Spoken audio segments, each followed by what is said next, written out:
Estamos ya grabando. Ahora sí, y le devuelvo nuevamente, ya es anfitrión. Muchas gracias. Adelante y gracias, doctora, nuevamente. Entonces, ¿empezamos?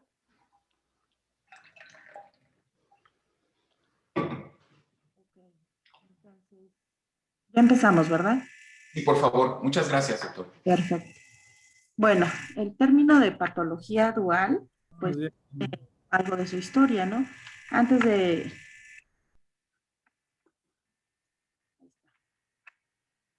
Pues tenemos que comprender también lo que es la salud mental como un complejo, como un fenómeno complejo. Cuando me refiero a un fenómeno complejo, nos referimos a que está determinado por múltiples factores, los sociales, los ambientales, biológicos y psicológicos. Entonces, estamos hablando de varios elementos que intervienen en la salud mental. No es unidireccional, no es A igual a B o A más B igual a C, no es una situación de ida y venida que pueda determinarse como en las enfermedades de otro estilo, como por ejemplo una infección, pues está generada por una bacteria, un virus, y es un único agente causal. En la salud mental no se lleva a cabo de esa forma, es multifactorial y por eso es una situación más compleja. Esto incluye, la salud mental, pues incluyen padecimientos como la depresión, la ansiedad, la epilepsia, la demencia, la esquizofrenia y muchos otros trastornos del desarrollo. Entonces, el entender que la salud mental no es causada por una sola situación y que está implicado todo lo que es el modelo ecológico médico y que en otros sistemas podemos hablar de teoría general de los sistemas o podemos hablar de situaciones donde se divide socialmente también en exosistema, mesosistema, microsistema, que seguramente muchos de ustedes conocerán estos modelos. Podemos hacer la concientización y la reflexión de que la persona, el constructo, la realidad de un individuo, de cualquiera de nosotros, pues está atravesado por nuestra propia historia, por nuestra crianza, por nuestro origen, por nuestra cultura, por la sociedad, por el país, por la religión, por la economía, etcétera, etcétera, etcétera. Hay muchísimas situaciones alrededor que pueden determinar la enfermedad. Entonces, cerca del 20% de los pacientes ambulatorios en el nivel de primer nivel de atención primaria, estamos hablando de centros de salud, estamos hablando del médico similar de la esquina, del médico de mi colonia, pues van a tener problemas de trastorno de salud mental que atienden de primer contacto. En la última encuesta nacional de adicciones nos dice que el 16.1% de toda la población que es consumidora, solo el 16.1% acude a tratamiento. Y bueno, también existe una sociedad española que nos habla y que determina la adicción es un trastorno mental y no un acto voluntario. Si nos vamos un poco a la historia del constructo de las adicciones, pues hace más de 60 años la adicción no era una enfermedad, era un vicio. Si ya te vas hace 60 años para acá, ya está catalogada como enfermedad y por tanto como un trastorno que está radicado en el cerebro y el cerebro pues afecta todas tus conductas y emociones. Y bueno, luego viene el concepto de patología dual, luego reducción de los daños y luego pues está la actualidad que toda esa historia viene el desarrollo y el estudio de las adicciones. Para los años 80 existe un estudio que es muy grande, que es el NESA, y entonces desde 1978 hay autores que publicaron por primera vez el significado de la relación que encontraban entre las alteraciones de la salud mental, la ansiedad, depresión y todo esto, más las adicciones.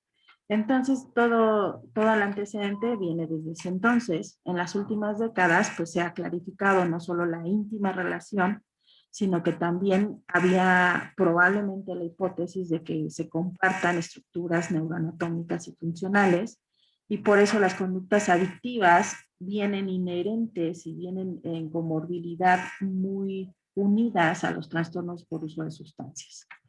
Entonces, si nos vamos a hacer estudios a poblaciones de consumidores, vas a encontrar un alto índice de enfermedad mental, y si estudias poblaciones psiquiátricas de concentración, vas a encontrar un alto índice de consumo de sustancias.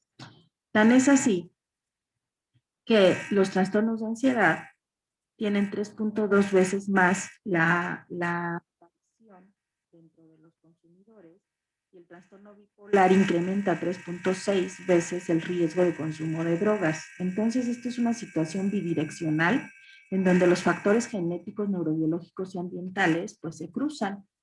Otro tipo de trastornos mentales y la asociación con adicciones. Vean ustedes, en estudios los trastornos de ansiedad hasta un 60% se llegan a presentar, la esquizofrenia 22.1%, y son 3.6 veces más que en la población general, en población de consumidores.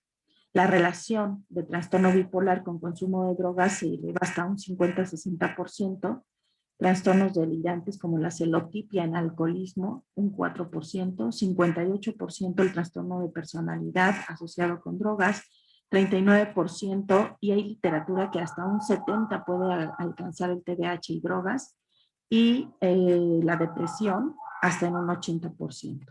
Entonces, no es casualidad y no es una excepción, al contrario, se vuelve como lo más común encontrar la asociación de consumo de sustancias más otros tipos de trastornos mentales. Vean en especial ansiedad y depresión, cómo está relacionado. Por tanto, todo el personal de salud, que desde enfermeras, trabajadores sociales, pedagogos, psicólogos, médicos generales, médicos especialistas, terapeutas sistémicos, cognitivistas, etcétera, pues estamos obligados a conocer lo que es la salud mental, lo que es específicamente ansiedad, depresión, TDAH y otros temas, para poder ayudar también a los que tienen y presentan el consumo.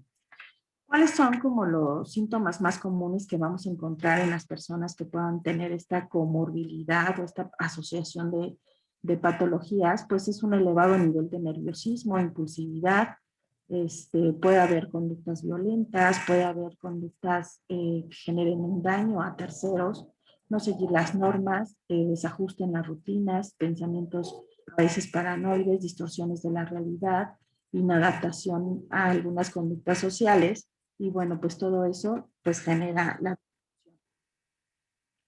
El estudio que les mencionaba fue realizado desde 2005 y entonces nos habla que las patologías más frecuentes que se encontraron fueron los trastornos afectivos, los trastornos de la conducta como el TDA y la esquizofrenia y los trastornos de personalidad. Esto pues implica consecuencias de los trastornos duales, pues implica una mayor cantidad de ingresos a los hospitales, una mayor cantidad de presentación a salas de urgencia, una mayor inestabilidad en la función familiar, una marginación social, conducta violenta. También se puede incrementar el riesgo suicida, también puede relacionarse con mucho más mal cumplimiento de los tratamientos o falta de apoyo, peor respuesta también a los mismos y mayores dificultades del acceso a las redes sociales. Esta estrecha relación de las conductas pues nos refleja que puede haber sustratos cerebrales comunes, principalmente por estas manifestaciones. Tenemos aquí un ejemplo esquemático de las alteraciones en una persona que pueda tener hiperactividad, inquietud, impulsividad o el diagnóstico de trastorno por déficit de atención con hiperactividad, en donde sus funciones prefrontales están alteradas, también el circuito de la recompensa, el núcleo accumbens, y también otros sistemas neurobiológicos que están asociados van a estar alterados. Entonces, los ganglios basales, el tamaño del cerebro, etcétera, nos hablan de una estructura y una alteración, no solo en la bioquímica cerebral, sino también en la estructura.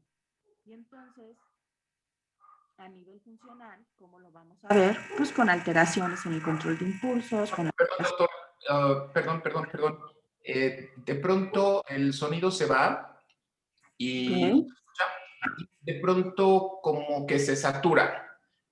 Creo que si alejamos un poquito nada más el micrófono de la boca pudiera manejarse y le pido un favor, por ahí está en la parte de arriba queriendo acceder luz, si le podemos admitir, se lo agradeceríamos y creo que con este ajuste lo vamos a escuchar perfecto. Muchas gracias.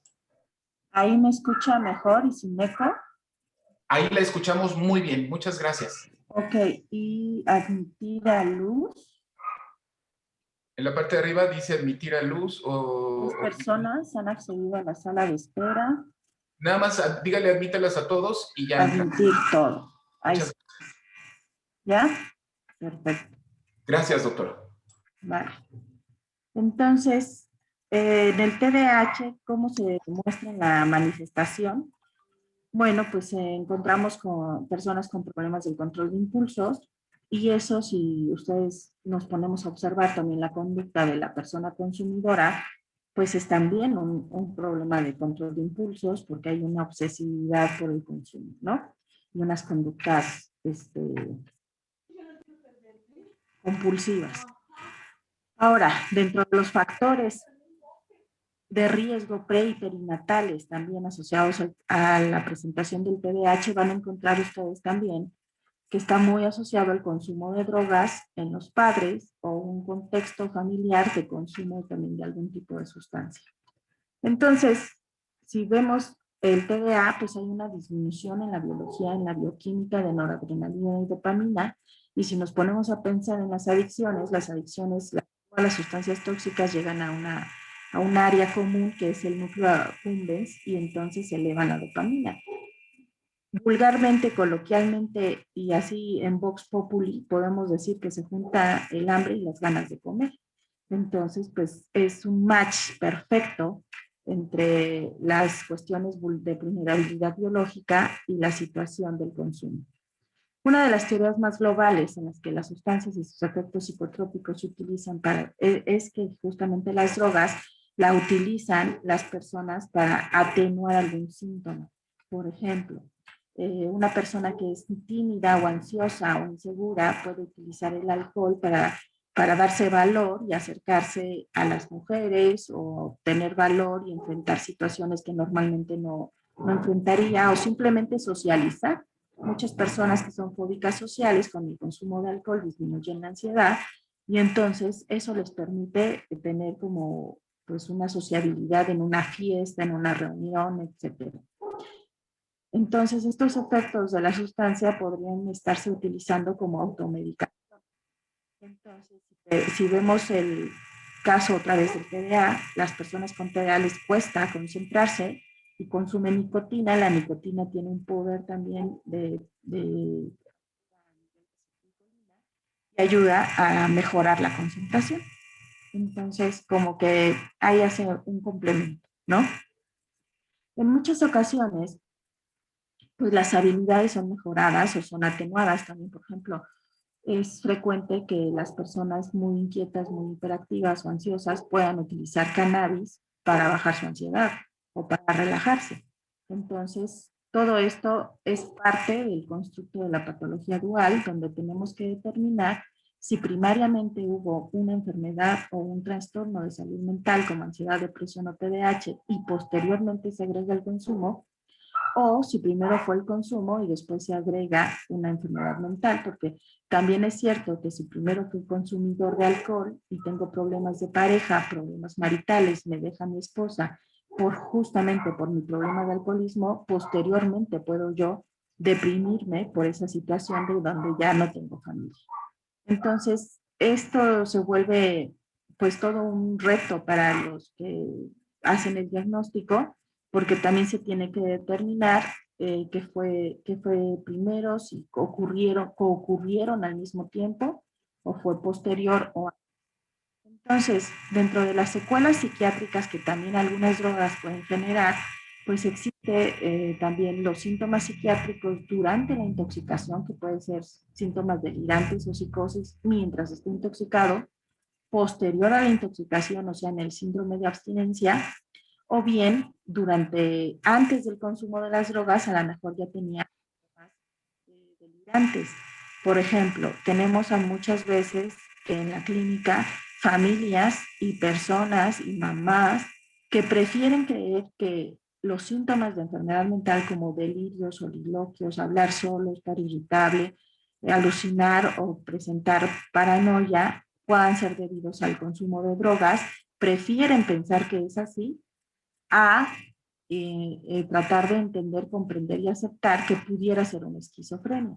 Muchas veces los adolescentes o los jóvenes consumidores, desde la infancia, desde la adolescencia, pueden estar dando datos de aislamiento y de historia de algún trastorno mental, y después se asoció con el consumo de drogas, termina debutando con una psicosis o un estado delirante, y entonces las familias les cuesta muchas veces pensar que pueda tener un diagnóstico de esquizofrenia. ¿Por qué pasa esto también? Bueno, pues en nuestra cultura tenemos mucho estigma contra la salud mental y contra la psiquiatría y los psicólogos. Entonces todavía existe una gran, pues sí, una gran temor de acudir al psiquiatra porque pues yo no estoy loco. Y entonces el estigma impide que llegues al psiquiatra o que atiendas a esta persona antes de que tenga el consumo. Cuando ya tiene el consumo y genera problemas disruptivos, pues entonces sí, ya más fácilmente acuden y tienen que ser atendidos hasta de urgencia. Y en ese momento, pues es difícil para las familias aceptar que lo que está presentando su hijo pudiera ser debido a una esquizofrenia y no directamente o consecuencia del consumo. Lo que pasa es que el consumo puede agravar la situación de la salud mental. Entonces, pues todo esto se tiene que dilucidar y determinar para ver si fue una vulnerabilidad del individuo que se asocia a un consumo, o la toxicidad de la droga, que también genera mayores problemas en el funcionamiento, conducta y emoción de la. Todo esto se conjunta y pues genera todas las consecuencias pues ya a nivel laboral, familiar y todo lo que nosotros conocemos. Uh-huh. Entonces ya vimos que lejos de ser una excepción o que sea raro encontrar enfermedad mental, pues más bien es lo común. Ajá. Tenemos que la prevalencia de pacientes con patología psiquiátrica es de 19.8% hasta un 55%, y cuando estudias a la población consumidora, pues encontramos también bastante enfermedad mental, por ejemplo, 3.8 esquizofrenia, 14 personalidad. Estos son nuestros estudios, depende de lo que ustedes lean, pero si haces metaanálisis y pues todo esto se ha argumentado. Ajá. Entonces, ya nada más, ¿cómo voy en tiempo? Si alguien me ayuda. Son 8:29 y tenemos el tiempo que usted considere, doctora. Creo que estaba limitada a 40 minutos. Entonces, tengo varias diapositivas que nada más quiero pasar. De darnos cuenta que la psicosis puede ser causada por las drogas, pero también puede haber psicosis previas antes del consumo de las drogas. Quiero reiterar aquí que hay situaciones donde están relacionadas y tenemos que identificarlas. Por eso es tan importante determinar en qué momento se presentan los síntomas y qué fue primero. ¿Vale? Tengo otra sugerencia para el manejo. Déjenme paso, aquí estoy pasando droga por droga, las que pueden generar psicosis. Pero para el tratamiento de la patología dual, aquí está. Existen varios modelos. Puede ser tratamiento paralelo, en donde puedan estar en una institución como centros de integración juvenil, CAPAS, o alguna, no sé, Montefénix, o algún lugar donde se tratan las adicciones, pero paralelamente seguramente va a requerir, o muy probablemente va a requerir, a lo mejor también quien dé el tratamiento de las comorbilidades como esquizofrenia o abuso sexual o violencia. También sabemos que frecuentemente se presentan en las situaciones de familia, pues son multiproblemáticos, ¿no? Entonces la situación puede tener pues vulnerabilidad económica, pero también violencia, pero también abuso sexual, pero también depresión, pero también consumo. Y entonces muchas veces pues no podemos ser todólogos y tampoco vamos a ser especialistas en todos. Hay psicólogos que se dedican o que su fuerte es atender la violencia, o su fuerte es atender el abuso sexual, o hay psicólogos que dicen, no, pues yo te ayudo a reducir el consumo, pero pues también se necesita que reciba psicoanálisis o terapia cognitivo-conductual para el TDAH, etcétera. Entonces puede haber tratamientos paralelos y tratamientos secuenciales. El secuencial es, por ejemplo, en la psicosis me la atiende el Fray Bernardino porque fue una urgencia, pero quitando la psicosis, porque no fue una esquizofrenia, sino nada más fue psicosis por drogas, me quita la situación de la psicosis y me vuelve a derivar con centros de integración juvenil. O a lo mejor estoy en el programa justamente de Reintegra, en donde a lo mejor yo no tengo tanto consumo de sustancias, la consumo ocasionalmente, pero cometí un delito. Y al hacerme una historia clínica se dan cuenta que en realidad desde la infancia he tenido datos de TDAH, pero también violencia intrafamiliar, pues entonces tengo que abordar ambas problemáticas. Y el tratamiento integrado, que sería lo idóneo que existieran las instituciones de salud mental y adicciones, que ahora es el modelo gubernamental que se está proponiendo, en donde los ISAMES, que antes atendían pura salud mental, ya incluya la atención en adicciones. Entonces, pues todo esto pues implica un gran estudio y profundo estudio tanto de la enfermedad mental, de la salud mental, como del consumo de sustancias, y por eso es tan importante conocer su relación y su interdependencia, ¿no? Su presentación que muchas veces es conjunta. Bueno, pues me limité a estas diapositivas, hay más, pero mi compañero, el maestro Jacobo, se va a profundizar en lo que es el manejo psicodinámico. Entonces, no sé, hasta aquí cree que estaría bien dejarlo o hay alguna pregunta o como ustedes me digan. Muchas gracias, doctora. Seguramente habrá algún comentario o pregunta que los compañeros deseen hacer. Adelante, ya saben que pueden abrir su micrófono, levantar la mano como gusten o ponerlo en el chat. Tienen la palabra. ¿Hay alguien que tenga alguna duda, pregunta con el concepto de cómo surge, por qué está tan relacionado, etcétera? ¿Ustedes ya tienen contacto con pacientes? ¿Ya han atendido pacientes?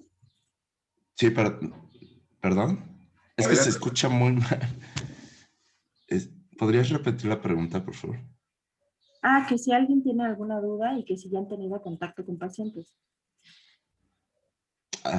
Bueno, yo por el momento no tengo alguna duda y yo no tengo contacto directo con pacientes. Tengo compañeros que sí lo tienen. Ok. Bueno. Hola. Gracias. Sí, adelante. Sí.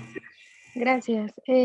Yo sí tengo contacto con pacientes y me gustaría como realizar una duda acerca de esta cosa que no se sabe qué es primero, si como las alucinaciones o ya las consecuencias, si hay como alguna manera, ¿no?, de identificarlo desde el lado médico o psiquiátrico, o cómo han trabajado esas cosas, ¿no? Me tocó un chico que justo tenía, pues no sé, muchos problemas, ¿no? Parecían psiquiátricos, pero traía un consumo de muchas cosas. Entonces, yo pensaba cómo, o sea, yo acompañé un poco a la familia, pero cómo de pronto ver si se pudiera hacer algún estudio, ¿no? O algo, no lo sé, lo desconozco. Fíjate que los diagnósticos en psiquiatría son a través de la historia clínica y se hace el historial y la anamnesis longitudinal. Estamos hablando que tú como médico pues tienes que hacer un estudio de historia clínica en donde tienes que ver cómo se gesta el individuo, de qué hogares viene, de qué personas viene. Entonces atraviesas por la historia de la madre, la historia del padre, cómo se unen, cómo generan la familia, qué factores de crianza y qué modelos de crianza llevan, cómo nace este bebé, es cómo se conforma como individuo, cómo va desarrollando su infancia, su adolescencia y su personalidad. Entonces, a través de la historia clínica, nosotros podemos detectar los factores de neurodesarrollo asociados y los factores predisponentes para una situación de vulnerabilidad biológica, más estudiamos el comportamiento de la persona a través de la observación y a través de la información de los padres o familia o maestros o la gente que vive alrededor, a veces la esposa, los hijos, nos podemos dar cuenta de si sus conductas están generando alguna problemática y así consolidar un diagnóstico psiquiátrico. Los médicos psiquiatras nos basamos en el CIE-10 y en el DCM-5 y entonces a través de unos ítems, si ustedes pueden googlear o conocen el CIE-10 y el DCM-5, pues entonces se darán cuenta que a través de esos criterios, que ya es un cribado de conjunto de síntomas a lo largo de estudios multicéntricos de todo el mundo, pues todos los psiquiatras se ponen de acuerdo para establecer los criterios diagnósticos y a través de todos estos síntomas descritos se puede llegar al diagnóstico. Se hacen pruebas, pero no son diagnósticas. Las pruebas que hacemos son para descartar todo lo demás que no es mental. O sea, hay enfermedades biológicas como el hipotiroidismo que te pueden generar síntomas depresivos, pero no es una depresión. O es una depresión orgánica generada por una depresión de algún neurotransmisor. Entonces, los médicos tenemos que hacer estudios de laboratorio para descartar que no esté dado por otra causa, pues desde una epilepsia hasta un hipotiroidismo, una diabetes, SIDA. Entonces, se tiene, toda persona consumidora también se sabe que está asociado a conductas sexuales de riesgo, y entonces tenemos que hacer el cribado biológico para saber en qué estado de salud llega, y nosotros después, si vamos a poner medicación, pues entonces ya vemos si eso lleva a alguna complicación. No sé si te dejo claro con lo que acabo de responder. Sí, gracias.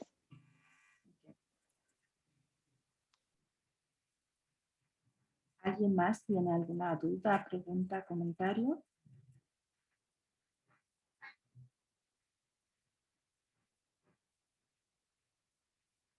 Ok, pues bueno, no sé. Yo sí, doctora, Sí, perdón, adelante. le robo un minuto. Sí. Gracias. Creo que este punto es bien importante y me gustaría justo enlazarlo con el trabajo que nosotros queremos hacer con la gente de Reintegra, porque usted dice algo bien importante. Si nosotros como personal cercano, personal de salud mental cercano a usuarios de sustancias, si no conocemos las pautas diagnósticas del DSM-5 en este caso y del CIE-11 o del 10, no vamos a saber qué es lo que estamos haciendo, ¿no? Creo que eso es bien importante de rescatar desde la psiquiatría, desde la medicina, y algo que también usted dijo muy importante. Si yo no sé qué tiene, lo refiero, porque los psicólogos en general no podemos dar ni sugerencias, ni tratamiento, ni hacer un diagnóstico integral si no tenemos el apoyo de un psiquiatra especializado en adicciones. Y qué mejor si nuestra población es menor de edad, pues un psiquiatra especialista en niños, porque no es lo mismo que tener un psiquiatra de adultos. A veces no tienen la misma sensibilidad para ver padecimientos como comórbidos, como el TDA, como una psicosis muy temprana, que sí existen. Creo que eso es muy importante, hacer conciencia de que sí necesitamos trabajar con ustedes como psiquiatras, y más si son subespecialistas. Gracias, doctora. Muchas gracias, Vanessa. Miren, aquí les muestro, no sé si lo acerco a la pantalla, ustedes me dicen si ya se ve. Oh, creo que no enfoca, ¿verdad? Bueno, este es el libro, que este es el DSM-5. Entonces, pues es un libro que ustedes pueden consultar, pueden comprar. El CIE-10 también está en internet, está en físico, uno lo puede, o sea, no aprendérselo tampoco, no están obligados a aprendérselo todo de memoria. Sin embargo, sí es recomendable consultarlo, tenerlo a la mano o sacar como el listado de padecimientos para identificar, para entender y para saber que una persona que está en el consumo, pues únicamente es como es la punta del iceberg, ¿no? El consumo es la punta del iceberg, pero en su historia, detrás de todo eso y en su origen, puede estar asociado pues a situaciones de violencia, a situaciones de depresión no atendida, de TDAH no atendido, fracaso escolar, etcétera. Y entonces, pues sí, necesariamente estamos hablando de que se requiere un equipo multidisciplinario, se requiere varias disciplinas. Por eso yo creo que hoy pues invitaron al maestro Jacobo y a mí, que soy una servidora, que soy desde el área biologicista o médica, pero pues nos tenemos que integrar y trabajamos en conjunto. Entonces, nosotros generalmente trabajamos psicólogos, pedagogos, rehabilitadores, terapeutas y médicos generales y psiquiatras. Trabajamos como un equipo multidisciplinario para atender justamente todas las problemáticas que pueden estar asociadas a un a un consumo. No, si todavía tengo tiempo, les puedo mostrar esas diapositivas de otra presentación en donde se ejemplifica, ya entendiendo las preguntas que me están haciendo. Ya dejé de compartir, ¿verdad? Sí. Okay. Les voy a mostrar una imagen que me parece como súper útil. La punta del iceberg.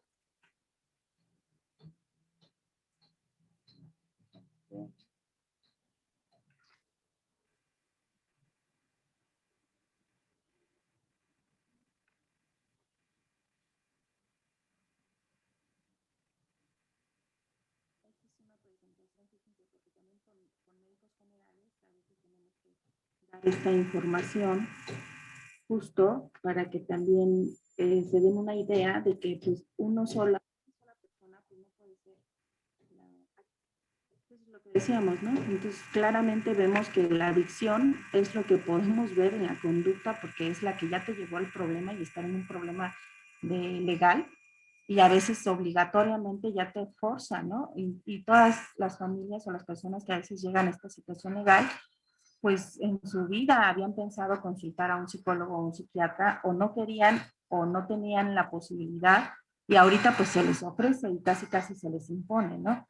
Pero entonces ya traen un historial de susceptibilidad, de situaciones de eventos y de situaciones de vida en donde pues no hayan podido accesar a la atención y ahorita que te la están dando porque se las dan de forma gratuita, hasta donde entiendo, pues sería muy conveniente como el hecho de que van a tener un equipo tanto de psicólogos como de psiquiatras, ¿sale? Y los niveles de atención, déjenme se los paso, porque también hay niveles de atención. Estos son libros psicoeducativos que les recomiendo mucho. Fíjense, violencia y adicciones, las 100 drogas más frecuentes para los padres. Esto es súper útil también para que los padres empiecen a acercarse a la información de qué puedo hacer y cómo puedo ayudar. Entonces, bueno, pues estaban los niveles de atención que tenemos de ubicar también el tratamiento, pues hay niveles de atención si se requiere de la intoxicación, pero creo que ya me estoy saliendo del tema. Entonces no me quiero salir del tema, el tema de hoy era patología dual y darnos una idea justamente de que pues, se requieren muchas ayudas y que no solo una persona, sino que un equipo transdisciplinario y multidisciplinario serían los que podrían dar la atención adecuada. Bueno, pues ahora sí creo que ya se me acabó el tiempo y pues muchas gracias por la invitación, muchas gracias por estar atentos al día de hoy. Bueno, muchas gracias, doctora Tejeda. Creo que su presencia aquí es muy valiosa con su experiencia y sobre todo por este aspecto final que usted comenta, de poder tener este enlace entre Reintegra y los centros de integración juvenil. Ya vemos que tiene una cantidad de recursos que afortunadamente ahora cuentan con personas muy talentosas como la doctora, con procedimientos para atender estos casos y creo que esta es una buena oportunidad para que se favorezca en esta atención coordinada cuando detecten en estos casos. Muchas gracias, doctora, es muy amable. Gracias. Bueno, los dejo. Gracias, hasta luego. Bye. Hasta luego, gracias.